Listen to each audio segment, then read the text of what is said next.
ಆತ್ಮೀಯ ಶಿಕ್ಷಕ ಆಕಾಂಕ್ಷಿಗಳೇ, ತಮ್ಮೆಲ್ಲರಿಗೂ ಸ್ವಾಗತ. ವಿಡಿಯೋನ ಸ್ಟಾರ್ಟ್ ಮಾಡೋಣ. ಅದಕ್ಕಿಂತ ಮುಂಚೆ ನೀವು ಕೊಡುವ ಒಂದೇ ಒಂದು ಲೈಕ್ ನಮಗೆ ಸಪೋರ್ಟ್ ಆಗಿರುತ್ತೆ. ದಯಮಾಡಿ ವಿಡಿಯೋನ ಲೈಕ್ ಮಾಡಿ, ಅದರ ಜೊತೆಗೆ ನಮ್ಮ ಯೂಟ್ಯೂಬ್ ಚಾನಲನ್ನು ಕೂಡ ಸಬ್ಸ್ಕ್ರೈಬ್ ಮಾಡಿಕೊಳ್ಳಿ.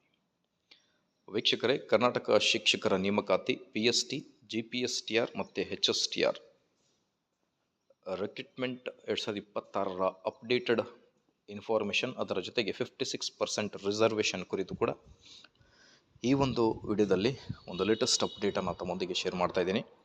ವಿಡಿಯೋನ ಸ್ಟಾರ್ಟ್ ಮಾಡೋಣ. ಅದಕ್ಕಿಂತ ಮುಂಚೆ ದಯವಿಟ್ಟು ವಿಡಿಯೋನ ಲೈಕ್ ಮಾಡಿ, ಅದರ ಜೊತೆಗೆ ನಮ್ಮ ಯೂಟ್ಯೂಬ್ ಚಾನಲನ್ನು ಕೂಡ ಸಬ್ಸ್ಕ್ರೈಬ್ ಮಾಡಿಕೊಳ್ಳಿ. ಸ್ಕ್ರೀನ್ ಮೇಲೆ ಗಮನಿಸ್ತಿರ್ಬೋದು, PST primary school teachers recruitment expected notification date June 2026 ಅಂತ ಒಂದು ಟೆಂಟೇಟಿವ್ ಆಗಿ ಎಕ್ಸ್ಪೆಕ್ಟೇಷನ್ ಮಾಡಲಾಗ್ತಾ ಇದೆ. ಅದಾದ ಮೇಲೆ GPSTR ಕೂಡ ಜೂನ್ ಅಥವಾ ಜುಲೈನಲ್ಲಿ ನೋಟಿಫಿಕೇಷನ್ ಆಗಬಹುದು.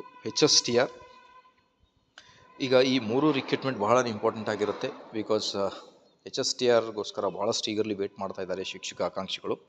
ಬಟ್ ಮೋಸ್ಟ್ ಪ್ರೊಬ್ಯಾಬ್ಲಿ ಕರ್ನಾಟಕದಲ್ಲಿ ಏನು 56% ರಿಸರ್ವೇಷನ್ ಕೇಸ್ ಏನು ನಡೀತಾ ಇದೆ, ಆ ಒಂದು 56% ರಿಸರ್ವೇಷನ್ ಕೇಸ್ ಏನು ನಡೀತಾ ಇದೆ ಅದರ ಕುರಿತು ಕೂಡ ಇಲ್ಲಿ ಒಂದು ಮಾಹಿತಿ ಇದೆ. ಸೊ ಈಗ total 56% total reservation in state recruitment ಏನಂತ ಇದೆ, ಅದರಲ್ಲಿ the proposal includes additional internal reservation categories. The matter is under judicial review and final court decision pending ಅಂತ ಇದೆ. So final recruitment notification may be depend on court verdict regarding reservation structure ಅಂತ ಇದೆ. So I think most probably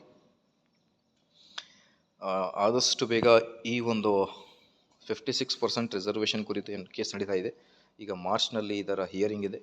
ಈ ಒಂದು hearing clear ಆದ ಮೇಲೆ ನೋಟಿಫಿಕೇಷನ್ಗಳು ಬರಬಹುದು ಅನ್ನೋದು ಒಂದು ಹೋಪ್ ಆಗಿರುತ್ತೆ. PST, GPSTR ಮತ್ತು HSTR ಕುರಿತು ಆದಷ್ಟು ಬೇಗ ನೇಮಕಾತಿ ನೋಟಿಫಿಕೇಷನ್ ಅಧಿಸೂಚನೆಗಳು ಬರಲಿ. ಮಾಹಿತಿ ಇಷ್ಟದಲ್ಲಿ ದಯವಿಟ್ಟು ವಿಡಿಯೋನ ಲೈಕ್ ಮಾಡಿ, ನಮ್ಮ ಯೂಟ್ಯೂಬ್ ಚಾನಲನ್ನು ಸಬ್ಸ್ಕ್ರೈಬ್ ಮಾಡಿಕೊಳ್ಳಿ. Thank you friends.